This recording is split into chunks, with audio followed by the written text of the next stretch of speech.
for this next quarter. Okay. Yeah, so that kind of Good afternoon. hey, what's going on, KK? So that's that type of thing is pretty good. When it's Good afternoon, guys. we create hey, what's going on? So it creates it makes this meeting more important. Sometimes you see meetings where you don't get a big reaction from the market because it's just the same information. But those meetings at the end of a quarter that's going to give the forecast for the rest of the year, those meetings are more important. So Right. yeah, so we get those when that happens, you get the big thing. So yeah, yeah, we should have a pretty good meeting. So 1 second. 1 second. How was everyone's weekend? Man, it was good, bro. How was yours? How everybody doing? It was cool. It was cool. What's up, Wayne? Good, good. What's happening, man? Busy Much. as always, but That's always good. Stay busy. All right, I just wanted to send that message out to the team. So let everybody know that we are live. And so we normally wait a few seconds, well, like about 2 minutes and 2 to 3 minutes, and then we'll get started. But yeah, this should be a good meeting, man. We have a lot to get through, and like I said, FOMC is this week, so that's always a good thing. It's always a good thing. Everybody else had a good weekend? Yeah, man, chilling, watching these games. Good, definitely. good. That Colorado game last night, crazy. Yeah. Remember, it was personal. They was hitting each other like it was. Yeah, so yeah. Good stuff. Good stuff. Let me see. All right, so let me see. We're gonna go ahead and just get started, man. So let me just keep it moving. All right, so by watching or reading this, you're saying you understand the following. I am not a financial advisor, and this is not trading advice. This session is solely for educational purposes. There is significant financial risk associated with options trading, and I'm not liable for your wins or losses in the market if you decide to act on this information. Let's go. Let's go. All right. So I guess we can get started with economic data, right? So this upcoming week, we have FOMC.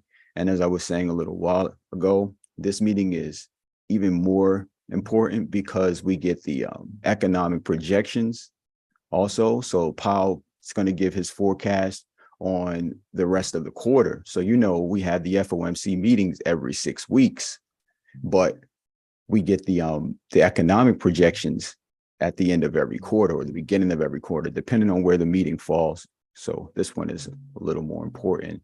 And we're going to talk about things like when we get to the lessons learned section or whatever, we're going to talk quad witching, because why this one was different than a lot of other quad witchings is a really good thing to discuss, so we can just kind of pay attention to those things too. So because some people say we had the FOMC meetings every 6 weeks. So if this meeting is more dynamic than a previous meeting or a few meetings before, then you'll know why, because of this being the one with the economic projections. So yeah, so we got the interest rate hike decision, let's just say that, at 2 p.m. Wednesday. Then we also have the press conference at 2:30. That's where the real volatility takes place. So looking forward to that. Now, it could be a volatile decision if the Fed decides to pause again. Personally, I don't think he pauses again, but he could.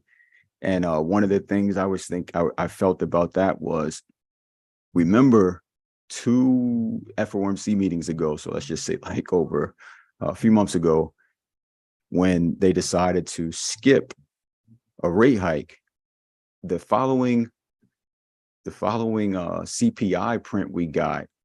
Now, that was probably 2 after that, but remember they're lagging. So when we get a CPI print is for the previous month.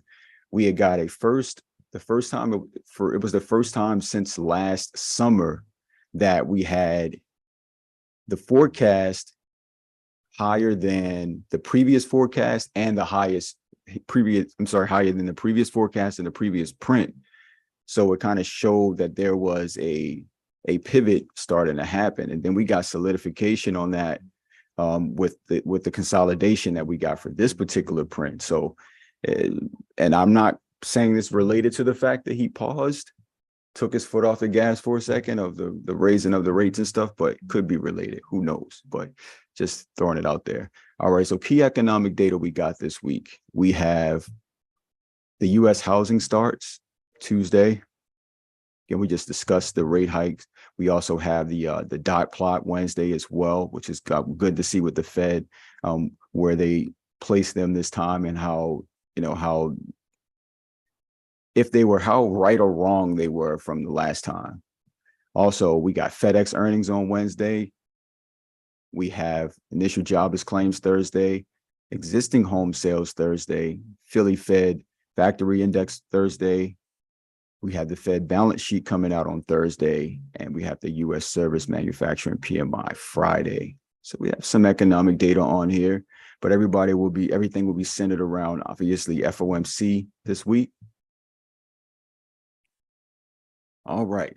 So this is how the entire market finished on Friday. So at the end of this quarter, this is how everything finished, right? We had technology was hit the hardest, followed by consumer discretionary, energy, you can see. And real estate was the best performing sector on Friday, but everything got hit. Just watching how interesting it is to see that energy and tech was down like that at the same time. But like I said before, at the end of a quarter, you also have hedge funds and you have quad witching. So quad witching pretty much take place where they close all of the old positions and they start new positions. So a lot of rotation took place, and that's what we had to deal with on Friday with quad witching. So I was going to wait to touch since I mentioned quad witching, but does anybody know what was different about this quad witching from a few other quad witchings that we've had? Not just quad witching. Not just quad. I'm sorry, whoever that was that unmute, whenever you unmute, it echoing, so I hear myself. So that's why I stopped talking. But yeah. So does anybody know what was different about this quad witching? Or have it just one take? I'm sorry, it's echoing real bad when I'm talking. Well, not when you're. Do you have like a speaker on or something in the background? Is it better? Hello? Hello? Yeah, I don't hear anything now. Okay. It just seemed to me like it, and I think you mentioned it too in the chat, like it actually chose a direction and just kept going with it from other quad witchings where it's super volatile and it kind of tries to pin the price somewhere, but it'd be choppy. But this time it was just like giving a direction from what I saw. Yeah, that is true. Now there are a few things to keep in mind, right, with this. Also, does anybody else have anything else to add before I kind of go on with this? Cool. All right. So one thing that I noticed that was really pivotal with this one, or just that stood out with this particular quad witching, was the fact that we had FOMC, we had PPI, CPI, and we had a lot of economic data that came out on the same week, and the same week that we had quad witching. Now, another thing that's important that something that KD and I and a few of us kind of figured out like a few years ago was, yeah, quad witching is that Friday, but a lot of people get ahead of the game and start closing those positions and starting new positions earlier in the week. So, and then if they're going to pin the price somewhere, you kind of start getting that indecision and that choppiness early in the week. Now, this is very important. I came up with this on the tennis court this weekend, or just earlier in the week, but like Friday or whatever. But it was like just trying to figure out what was different that made this one different. And the main thing for me was, like I said, the economic data. Remember, we had CPI, then we had PPI, and the market didn't really budge too much for either of them. They kind of like the markets moved, but we never really had a situation like this or in a while where neither CPI or PPI really done enough to move the market. But now you have to factor in quad witching again. So the fact that it happened during that time where they already pinning the price at a certain place, and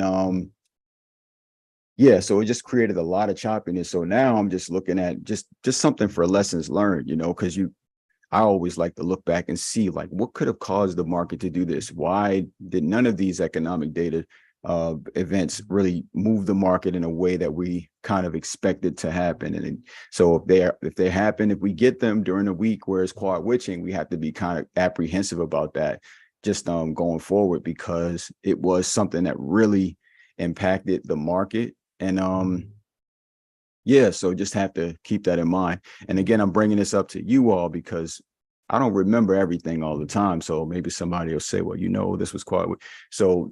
And I was looking at how volatile the market was. I'm like, damn, this was the wrong day to choose not to play. You know what I mean? But it is what it is. But now I know that if we have a quad witching on a week where we had PPI, CPI, stuff like that, that may be a quad witching where it's like good to just be like locked in, because the way the market fell off a cliff Friday, that was a great opportunity to trade just the entire market. And and you see how it finished. So when it choose a direction like that, and again, even if it didn't stay all day or whatever, that was a good opportunity to make a lot of money in the market on Friday, just looking at how price moved. And we'll get to SPY shortly, but any thoughts on that?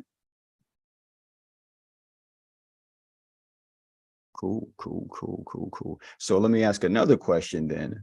How did everybody do on Friday? Did everybody have a profitable Friday? Did everybody have a good risk management Friday, or just a neutral Friday? Did you choose not to trade? Like how did y'all Friday go? I just chose not to trade. Yeah, I chose not to trade just for this time. Okay. I used quad witching as a catalyst for the downside on D-Dog. So that's the only thing I've really traded. Okay. I had a small play on SPY because when I think it was Slick Tie, he posted a chart with the wedge breakout on the bottom, and I played a little bit like that, but I ain't hold it the whole way through. Okay. So that was upside or downside? Downside. Okay, cool. I played AMD. Only one contract, 102 put, $78 turned to 188. Had a good play Friday. Nice. Okay. All right, cool. That's a good one. All right, cool. All right. I mean, and he did how else did y'all, because I see that just looking at, I can't wait to pull up SPY in a second. I'm gonna pull it up, but just wanted to kind of, as a matter of fact, let me just pull up SPY now while we are here. 1 second. I'm just gonna pull it up. I'll segue into it anyway. So yeah. I just thought that this would probably be a good opportunity to just look at the market and just get an idea of what happened, how it happened, or just like, because I know that a lot of questions normally come out of stuff like this, when the market sells off, and I just didn't. I just, just kind of just thought we would probably see more, I guess, profits and stuff like that on a day like that. When you see, look, SPY really chose a direction, man. We opened here at 447. The high of the day was 447.48, and the low was 442.92. It closed at 443.37. So we had a pretty, the market kind of moved a lot, right? So we had I'm saying it was a nice move on the day, and the volume was strong. Obviously, it was strong, but pretty strong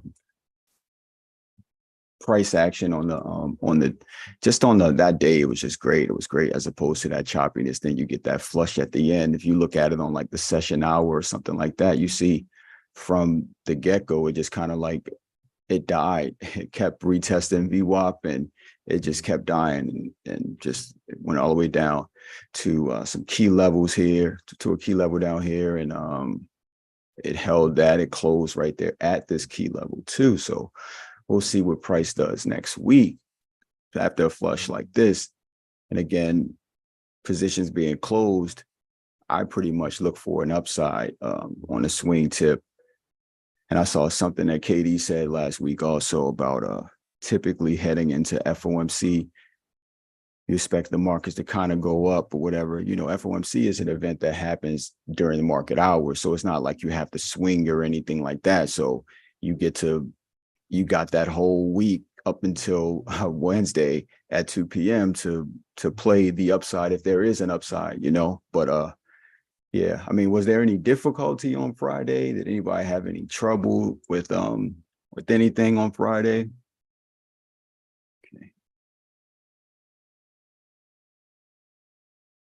Okay, cool. So look, I always ask these types of questions too, because just to that helped me gauge, because this is our weekly options prep or forecast. So we use these meetings to kind of get prepared for the upcoming week, and based on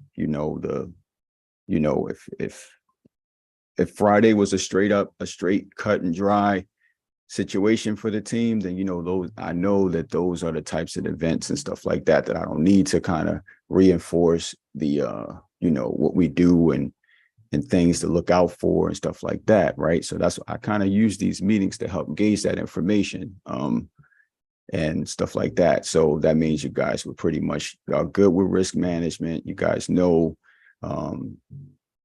exactly, just those types of things. We are good on those things. So just making sure that we are good on those things. Always want to kind of revisit them. And one sec. Where are we? Yeah, but so it's Friday, man. Again, so just back to SPY for a second before I move on. But yeah, I like these where SPY is right now. In a perfect world, this plays out perfectly here. We get a bounce and it moves from here. Again, we got, I'm looking at the session hour, we're looking at the daily, and here is the weekly. So it did not still, it's not enforced, but it's still 2 up on the week, but it's just not enforced, right? So we got that 212 reversal on the weekly. We chose a direction, which was the upside, but it's not enforced. So yeah, but I like how SPY did close. That was a crazy flush. So all of the tension that was building up throughout the week that we didn't get the real directions from PPI, CPI, retail sales data, jobless claims, anything, all of it kind of like exploded on Friday. And so that was a good move, really good move. Get out of here. All right, cool.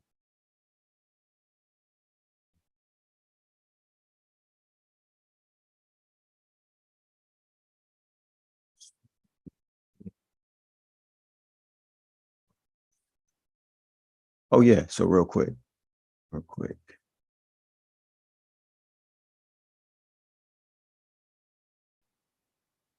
No, I already got it. Cool. Let me bring up a few back over here. 1 second, guys. So where are we? Where do you guys think we are on this point of maximum financial risk? Does anybody have an idea where we could be on this graph at this point? Anxiety. Okay, anxiety. All right. No, I'd say desperation / panic. Okay, I think okay, it's closer to that. okay. Desperation and panic. Okay. All right. I'll go with the fear. Fear, fear, fear.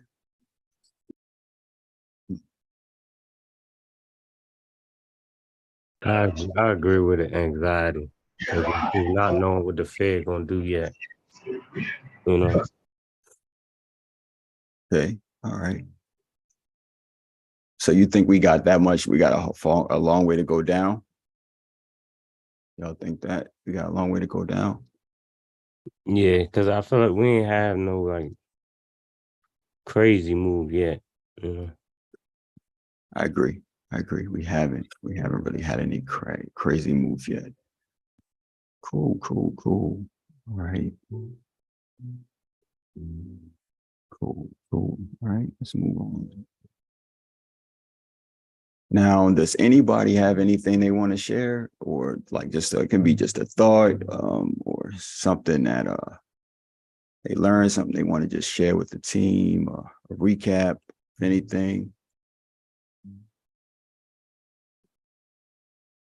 For me, the AMD play to trust myself with my analysis. I sold at 188. I'm not saying I shouldn't have took profits, but I should have trusted my gut that it was gonna go lower. I want to say it hit around I started around 250, so I could have made more profit on that play. Okay, I mean, what was your percentage? Well, I was going for the 100%, so I was comfortable with what I took 100%. But I also use it as a learning to keep watching the play. I guess to build up more confidence to know that to be able to just build up the confidence on the price action to be able to read the play the longest. But I was comfortable with the profit I took at 100. Yeah, I mean, that's good. That sounds like an A+ performance, you know what I mean? Because sometimes you know, like I say all the time, my biggest losses come from greed, you know what I'm saying? Like not taking profit. So it's never taking profit is never really why, you know, I've taken really big losses, or not big losses, but like didn't get a win was because I did, you know, it wasn't because of losing. It was, or the setup being bad or anything. It's because I chose not to take profit because I wanted to get more. When I'm like, you know, stick to my profit, take that profit. So that was A+. That was A+ performance. If you was looking for 100% and you got it, that's cool. That all of the, you know, what could have happened after that, I wouldn't even worry about that because that's going to cause more losses than anything. You know what I'm saying? So you did the right thing. I think that was good, solid, especially during a market, a great opportunity. So I would give yourself an A+ for that, man, for sure. Okay. Cool. Anybody else? I kind of learned that I had a meeting and we kind of talked about some of my trades that I've been making, and I have to watch my risk for reward. So I'm risking a lot of my trades. I risk a lot more money than needed for a small reward. You know, I may have $2,000 in a trade and making $250 or so. So we kind of went a lot over entry points and exit points, and that's going to help me a lot. So I'm not risking so much money for the smaller gains. Okay. I like that. That was a good one. That was actually great. It was great. That was great. Cool. Let me see. Reese, I mean, how was your meeting overall to yourself? I mean, it's like, how did you feel that you ready for what's to come? Like, you feel, I mean, how do you feel? It was great. I went in kind of open and just like basically ready to learn. You know, I have some knowledge in the options trading, but I didn't want to come in like saying everything. Oh, I know this, I know that. I just wanted to come in just like an open book, like a sponge. And I think that helped the meeting out a lot. because I was able to receive a lot more. You know, I didn't waste time on, you know, trying to talk too much or, you know, trying to overtalk you during the meeting. So I think I was able to gain a lot more and maximize the time throughout. I learned a lot that I can add to and to make myself better, and some things that I need to remove from what I've been doing previously. So all in all, it was actually great. Um, you know, I had high expectations for it, and it exceeded that. I can say that it actually exceeded it. I mean, there's a lot of things that we went over. We was able to go through a lot of things, and I just kind of been like last week after the meeting, I didn't really trade much because I was kind of going over and putting those situations into real life throughout, and just kind of looking through the market on what I was learning and trying to see if I can put that in play in real time. So it's a lot of things we touched. It was a lot of information, but I'm, you know, just kind of working myself back in. I didn't want to get back in and just, you know, jump into a bunch of trades. So I kind of just backed off a little bit last week, just to try to put that knowledge to use. And I would say if somebody hasn't had a meeting, I mean, it's 100%, 1,000% worth it. Things that you may not even know that you're messing up on, it'll probably get touched in that meeting. For me, it did, you know, and it's going to better me 100% as a whole, as a trader. I appreciate you sharing that. That's why I didn't even step in for a second, because I'm like, okay, cool. All right. We didn't rehearse this. I didn't tell him to say any of these things. So yeah. Yeah, I appreciate you saying that, man. Yeah, I think a lot of people are skeptical sometimes because they're just like, I can just go in and he's giving out a little knowledge. He's giving out knowledge throughout the days. He's giving out trades. But, you know, that meeting is going to help me all around. I mean, because then you can look at stuff from your own eyes and you can kind of see stuff forming.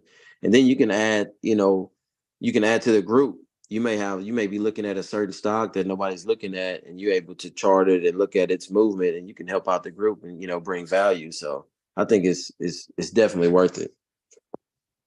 Yeah, no, thank you again. And I like the part where you said you may be charting something or be looking at something that nobody else is looking at, and you can add value, because again, that's another thing. That's one of the main reasons that we do this, is to kind of so that there are more resources. And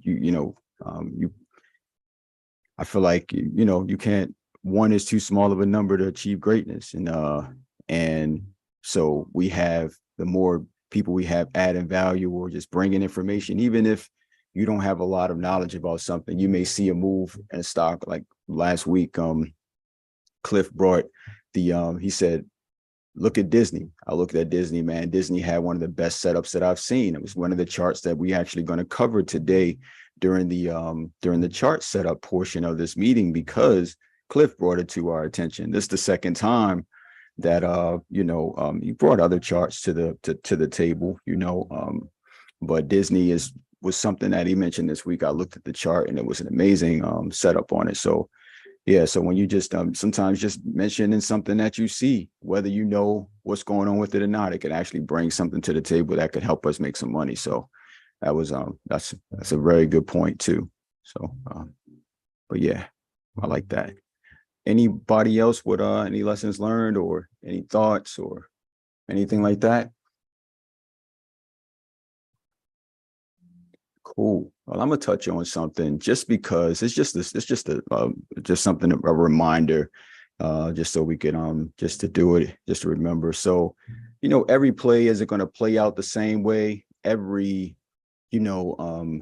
was something that I was asked. I don't know who asked, but it doesn't matter. It was just where there are situations, there are circumstances and situations to everything that's going to make one trade different from another. Like, for example, I know if we're in a swing trade, if we swing overnight into a trade, we kind of got rules that we stick to for the most part.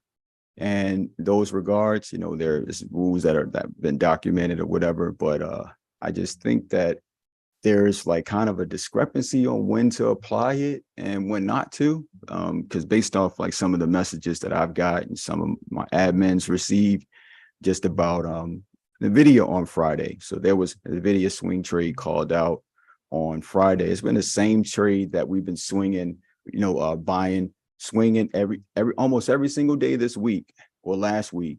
That trade was swung and made profit. You know what I mean? So I just kept calling it out over and over again because it kept doing what it needed to do. Now on Thursday, heading into Friday, it was labeled a specific way because like my big trade was for Tesla, which is the bigger trade. Now, typically for quad witching, we get one or two things that happen. We get the market kind of goes up in the morning and it comes down later on, chops throughout the day, comes down later on, or the reverse. And so, yeah, so that's pretty much how that worked out.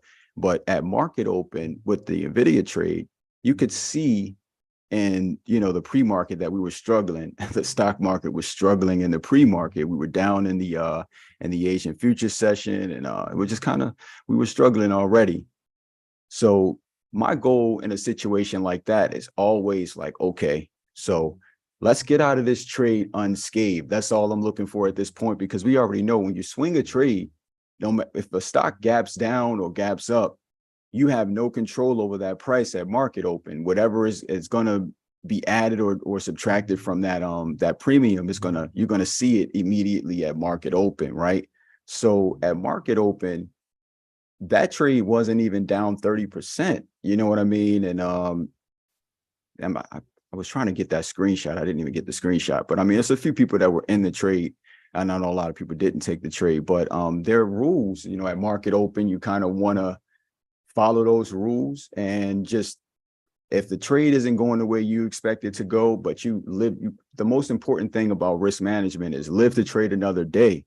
So every trade isn't going to be a winner, and you just got to have certain rules in place. Now, everybody in the group knows that on quad witching or just OPEX in general, since it's pretty much a choppy situation and the market will have you thinking something's going to happen is not going to happen. And it's been hell to kind of trade that. It's been a bad thing to trade. So I step away or do things on those days. So typically I'm not around, and everybody's aware of that. So, but I think because based off some of the messages that I got in the DM, some people didn't even understand what quad witching was or what OPEX was, and didn't know that was the case, right? So, yeah. So I mean, if I was around or whatever, and it was just a regular day that we were trading, then, of course I would have been in the chat and been a little more vocal and stuff like that. But I feel like in situations like this,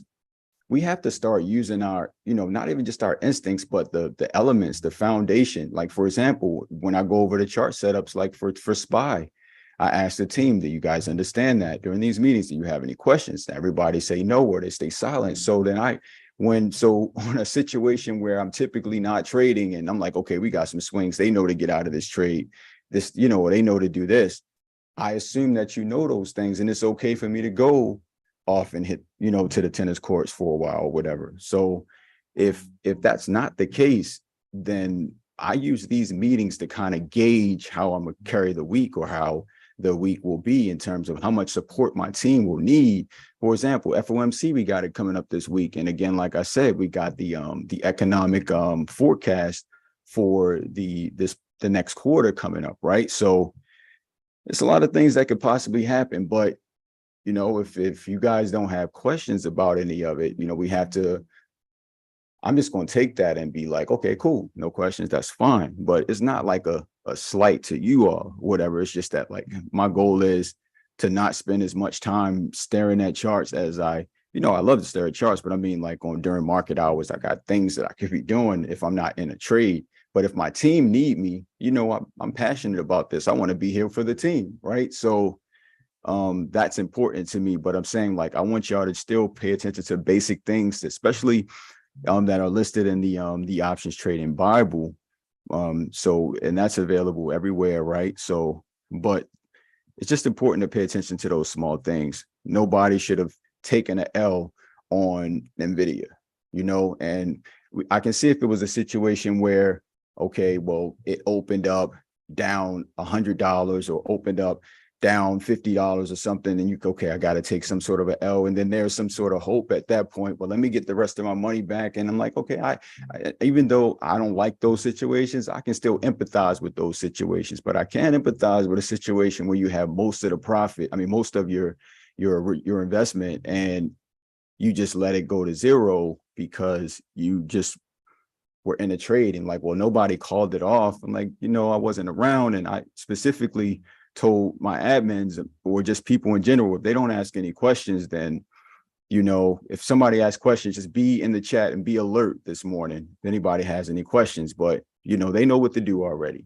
You got to leave that. You got to do that. So, and that's just, and we talked about it on Zoom on Thursday afternoon too, about there not being as much I guess talk, not talk, but like for smaller things, I'm like, you know what, we could spend this time foxing bigger plays instead of going over things that we repeated over and over again. I think the team got it from this point. So, I mean, how do y'all feel about that? I mean, do y'all feel that, y'all be, that you're in a position where you don't need those turn by turn instructions, or just need the reinforcements, or that you need to do this, or like, I mean, I really need to know. I really want to know, actually.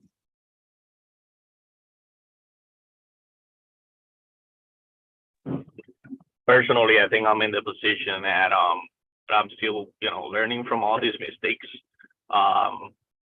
For NVIDIA, I did 2BL. I cut it right away. Tesla, I did profit and left one runner. But overall, I do agree with you. We do need to, especially newbies like me, need to be asking, more questions in these meetings and in the chat, so that we can get an overall guidance on how to move forward when you're not around. Yeah, no, I thank you for that. And but yeah, and then also I think there'd be, just to make sure that that you understand what's going on, because sometimes, like, we move fast. And I know that but like you just said, Pedro, as far as asking the questions in this meeting, but it also sets the tone for me for the week. I'm like, okay, he asked that question, so maybe I'll just give more insight about that to the overall chat this week when it comes around, because that kind of, just gives, it's just a baseline for me. And yeah, but and I'm gonna keep reinforcing the fact that that's, if everyone just kind of just check the how-to guide, it's stuff that's constantly being revamped in there. It kind of like a lot of these things are just like smaller things are covered. And so like, yeah, but like I said, with NVIDIA on Friday, that was I labeled it a YOLO Lotto Friday trade, you know what I mean? But the Tesla was the big trade, because we talked about it on Thursday heading into Friday. I'm like, the way both NVIDIA, it was making a lot of it was moving how Tesla was moving the week before, but then Tesla started moving like Tesla again. I'm like, look like Tesla wants to make another breakout. So if we get the quad witching response where the market breaks out and runs or whatever, then Tesla is probably going to break out and go. But I'm like, a lot of times we get where they'll wait until after 3:30, burn all of those 0 days to expiry contracts, and then the market will start to move. So if that happens, we got these Tesla contracts for next week's expiry, and just to kind of take advantage of that. So the whole idea for Tesla was, if that move didn't take, if we didn't get a really big move on Tesla from the beginning, was to carry the swing those into next week or whatever. But yeah, like Pedro said, Tesla opened profitable and went up 30% at market open, so depending on where you got in. And NVIDIA, pretty much you basically almost got out at break even, being down at the most. I know for the first like a few minutes, like when you go back and look at the price of the contract and watch how it changed over the first 15 minutes. I mean, that was a lot of time to get up out of that trade without really taking a loss. So that's what you kind of want to do. You got to follow what stock, like it's all about market structure and what's really going on in these stocks to kind of help you make these moves. So yeah, it's just something to keep in mind. And but yeah, let's do that.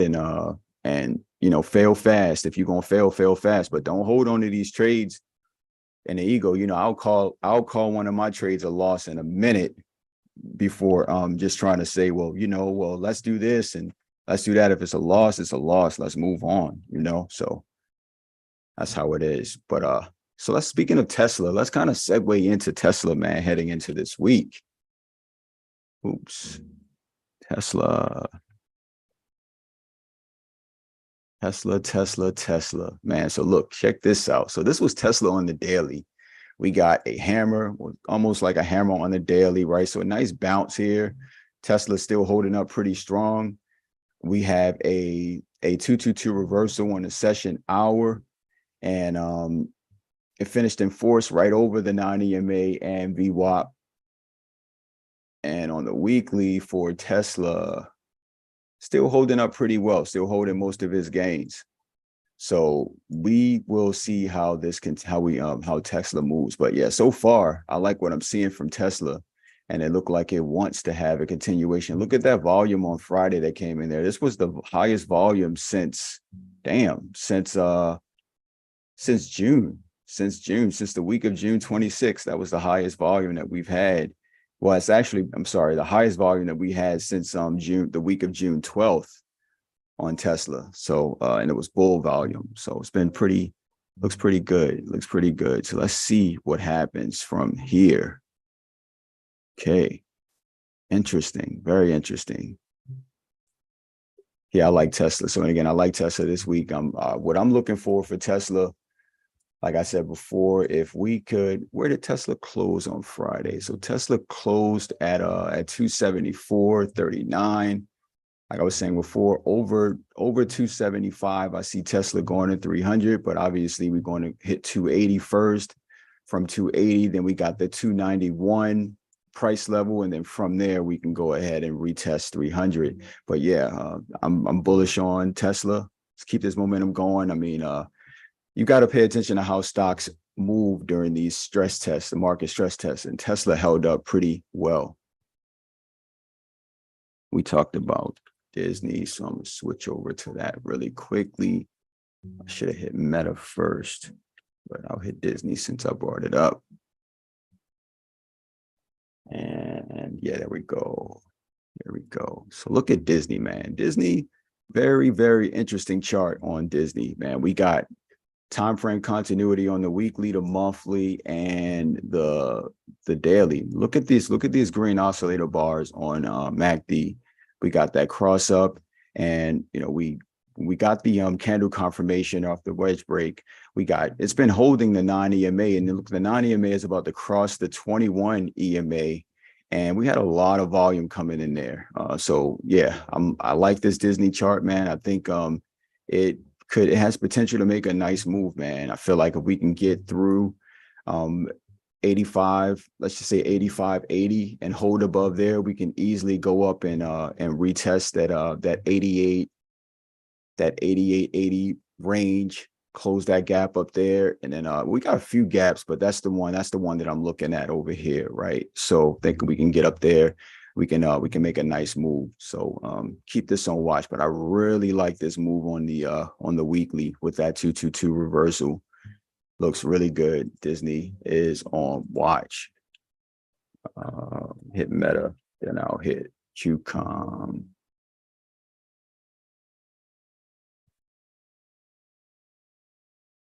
Yeah, so Meta, man. So Meta is interesting, right? So I'm gonna start with the session hour and the daily first. Then we're gonna move our way up. Oops, hold on.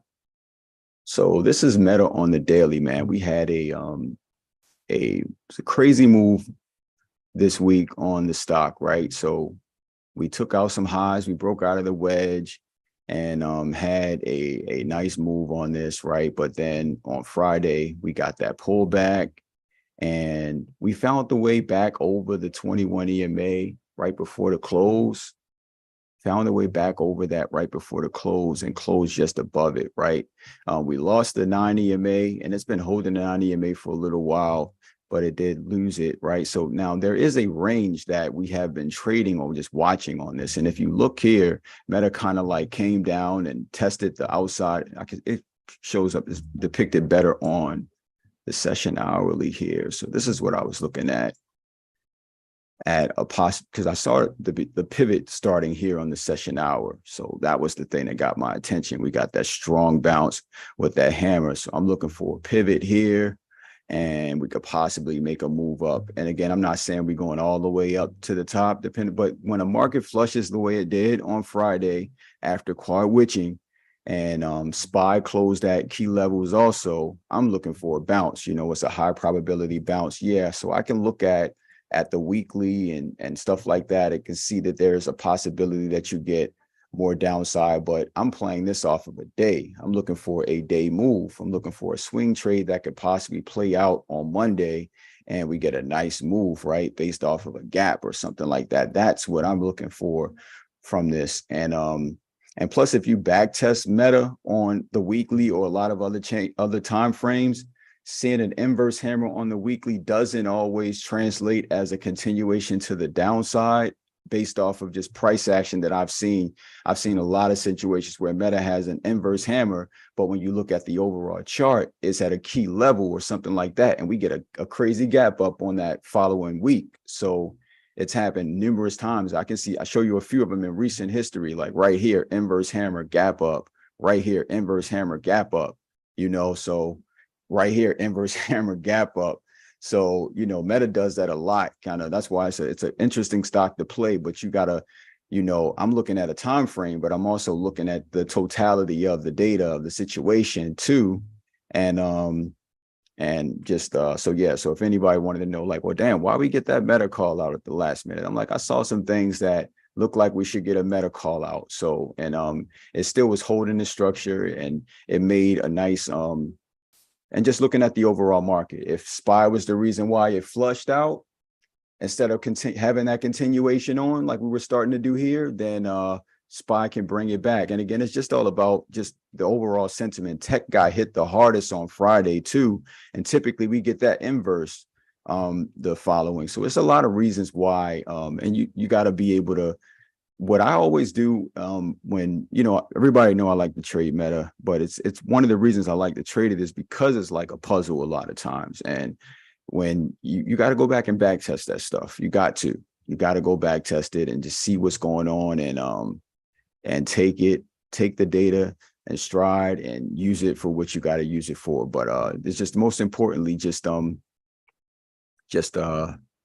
yeah, make those moves, man. But yeah, I like what I'm seeing just from that alone, and that's what I'm looking for on Meta. Let's go to QCOM.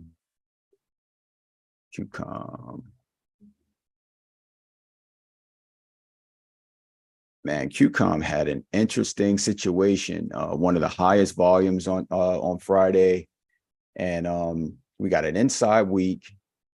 We retested. Guys, remember, when we got this wedge break, we came back, retested the wedge break area, which was also a previous gap fill. We came back, retested that right at the 21 EMA. And then on Friday, we retested the 9 EMA, which was also the wedge breakout point. We sustained that. So, man, this would probably take have a continuation. Look at that volume that came in on the weekly right here. Look pretty interesting going forward, man. Hold up. Shoot. Yeah, here's the session hour right here on QCOM. So yeah, I like this chart, man. I just like what I was seeing from it, and look like there's something. I think somebody knows something. There's something that we don't know that someone knows, and you got to just follow that stuff sometimes behind the scenes, see what's going on. Salim, do you have anything you want to add? Any charts? A charted coin or something in the chat. Someone mentioned it. But I guess D-Dog. Would you like to share your screen? So you can share your screen, or I can bring it up. It's up to you. Yeah, I can share. All right, cool. Let me see if it will let me.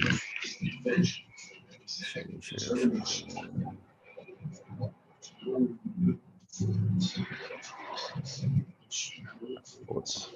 Like this probably work.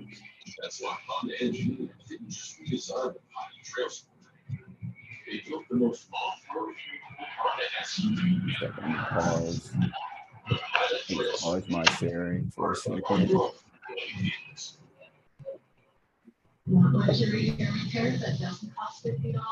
All right, so Celine, you should be able to, if I stop sharing, you should be able to share now. Okay. All right. Let's see. Can everybody see my screen? Yep, I can see it. All right. So coin, pretty nice chart. On every time frame right now, we're sitting above that 9 EMA. One of the first things I noticed when I was looking at this chart is that the daily is sitting a bit in a ascended triangle pattern. You can see how this support area right here, we've came up and we've tested it a lot. And it's only, the price right now is only getting tighter as it keeps trying to test that support area. So to me, that's a pretty good look.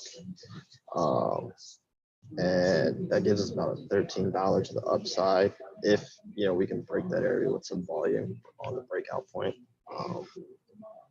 But I also like it on the weekly here. It's a little bit oblong, but you can see that ascended triangle still kind of here for this nice little cup and handle pattern. Pushing that up on the weekly because that $13 move kind of lines up to where these Bollinger Bands are reading. But the other part that I'm really liking right now, when you look at coins chart, you always got to kind of pay attention to what Bitcoin's doing. And Bitcoin right now is holding some key levels despite some other parts of the market falling off. So that's really good because coin obviously has to do what crypto's doing. No one's going to trade the crypto if crypto market's not doing well. But if we do kind of fall out of this little area and reject, then, you know, we're coming back down, you know, to that 75, 78 range, which isn't too crazy because then we're just kind of trading back in this range. So it's a chart I like. The monthly, we got 2 insides on the monthly, so you can see that consolidation happening more, which kind of lines up with that ascended triangle pattern that we have. I forgot who mentioned one, but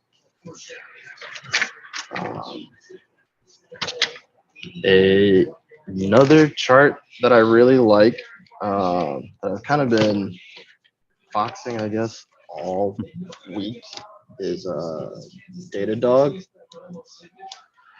And the main reason I've been big on this chart is the monthly chart right here. Yeah.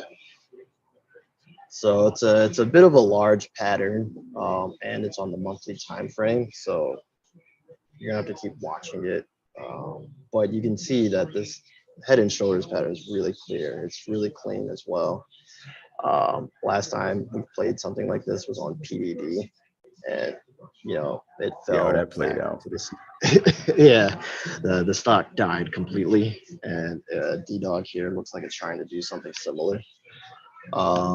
But one of the things that I like in particular is that not only is the monthly showing that pattern, is that the weekly has this bear flag going on where it started falling out a bit. And that bear flag pattern, if the breakout does push you down into those range where it's threatening that monthly formation. So and that's a bearish engulfing. And that's a bearish engulfing on the weekly too. So even more confluence. So I'm definitely liking this one for a big move to the downside. It's it's easy to see that fallout right here. This is Friday where we closed. We pushed down past this range. I would have swung it on Friday had we closed a little bit lower, but it did push up a little bit above these areas. But I still think we have a lot more room to the downside for D-Dog, something to keep on everyone's radars. Those puts will go through the roof. Especially That's a if it's great chart. That's a great chart. That's a great trade. Hey, good evening, yo. I totally am late. So Loving that nigga, Cali me. time, man. Yeah, it's no problem. We're on our way off anyway, so yeah, That's we just all right. finishing up. You Yeah. streamed it on YouTube, right? Yeah, this is on YouTube. Yeah. All right, cool. I'm gonna catch up on there then. But I'm gonna stay on for the rest. It's no problem. Yeah, no, that was a great chart. That was a great chart. Another one that I'm really liking right now is Nike. I've been pretty bearish on them this whole week. They have earnings coming up. They've been holding their levels going into earnings, strong. Like they've been fighting for their life on this one. But they do have a lot of negative divergence forming on their weekly chart. The only thing that's kind of giving me a little iffies about it is you can see on the daily, the divergence is slightly positive, which, sitting at these support levels, you can see Monday or Tuesday, we get a little bounce back right here, but it's holding below that 9 EMA, even close below that 9 EMA. So price action right now is really squeezing between this support area and the 9 EMA. So I'm banking on Nike falling through, which puts it really near those monthly triggers for the put side. So you can see where it's at right now. It tried closing below it, but didn't necessarily quite get there. So you see what actually already went lower than the monthly trigger, but it held up. So there's definitely something I like for a lot of the downside towards like the 8.5 range.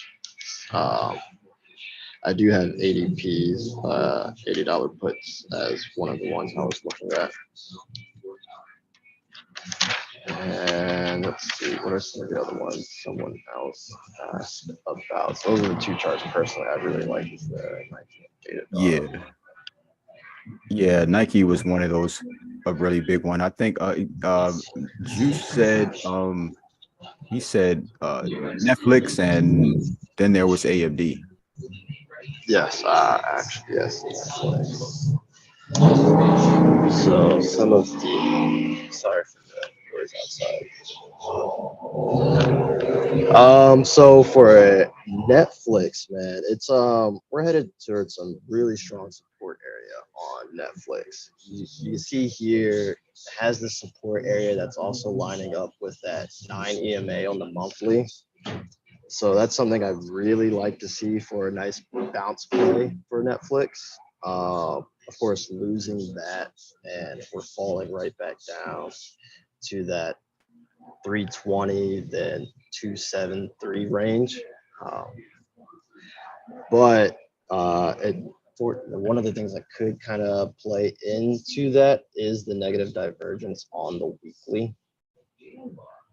So you can kind of see here how Netflix is doing this sideways movement, and it wanted to fall off, or well, it did fall off.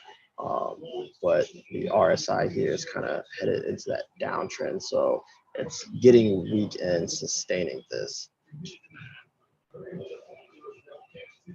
The only thing I could possibly see if you wanted to get a nice little potential positive divergence for Monday or Tuesday for the slight bounce up, and see how it treats this 9 EMA on Monday and Tuesday. But Netflix right now is not looking in good shape either. And then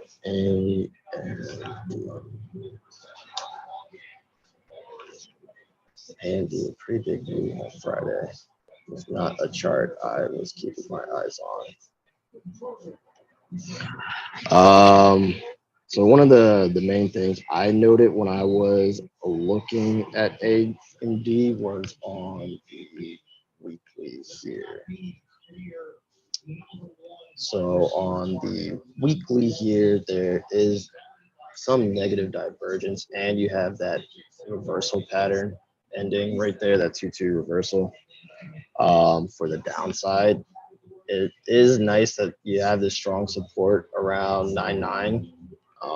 So if you are playing the put side, definitely look out for that area as one of your price targets. It almost took out that week, not last week, but the other week, almost hit the price target for that week put trigger. So you do have this like little area range where you can get that bounce back.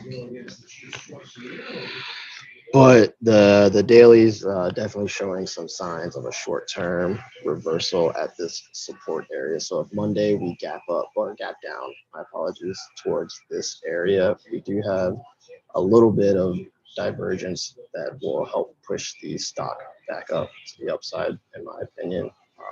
Unless we lose this area, then we're going down to 90, 98.3. Those are all that I got right now, unless anyone has something on their mind. And I can post screenshots for this for everyone as well. Cool. So let's call it. We can wrap it then. And we can just post the rest of them in the chat and go from there, man. Looking forward to this week, man. And Salim, thanks for charting those plays for us, man. Really appreciate it. Most definitely, man. That's what I like to do. Thank you. All right. Well, Today. everyone enjoy. Y'all have a good one. All right, y'all too, man. Good night. See y'all later. All right, Thanks. appreciate it.